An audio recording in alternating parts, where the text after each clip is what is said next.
റസൂലുള്ളാഹി സ്വല്ലല്ലാഹു അലൈഹി വസല്ലം പറഞ്ഞു, വിശുദ്ധ ഇസ്ലാം പഠിപ്പിച്ചു, മാതാപിതാക്കളെ സ്നേഹിക്കണം, അവരുമായി അടുക്കണം, അവർക്ക് സ്നേഹത്തിന്റെ ചിറക് താഴ്ത്തി കൊടുക്കണം, ചേ എന്ന് പോലും പറയരുത്, അവരെ വെറുപ്പിക്കരുത്, അവരെ പ്രയാസപ്പെടുത്തരുത്, അവരെ വേദനിപ്പിക്കരുത്.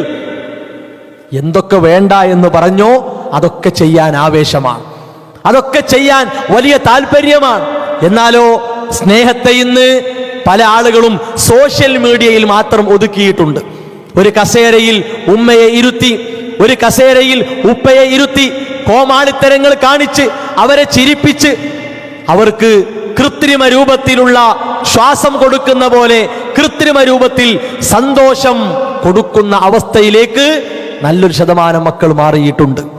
ലോകത്തെ കാണിക്കാൻ നമ്മൾ അവരെ സ്നേഹിക്കേണ്ടതില്ല, ലോകത്തെ അറിയിക്കാൻ നമ്മൾ അവരുമായി അടുക്കേണ്ടതില്ല. ആ ക്യാമറ ഓഫായാൽ, ആ ലൈവ് കട്ടായാൽ, ബാപ്പയോട് ചിരിക്കാത്ത, ഉമ്മയോട് ചിരിക്കാത്ത, അവരെ സ്നേഹിക്കാത്ത പിശാചിന്റെ മക്കളായി മാറ്റപ്പെടുന്ന ലോകത്താണ് നമ്മൾ ജീവിക്കുന്നത്. റസൂലുള്ളാഹി സ്വല്ലല്ലാഹു അലൈഹി വസല്ലം പറഞ്ഞു, വലാ ആഖ്, മാതാപിതാക്കളെ ദ്രോഹിക്കുന്നവൻ, അവരെ ശപിക്കുന്നവൻ, അവരെ വേദനിപ്പിക്കുന്നവൻ, അവരെ ദ്രോഹിക്കുന്നവൻ സ്വർഗത്തിൽ കടക്കൂല.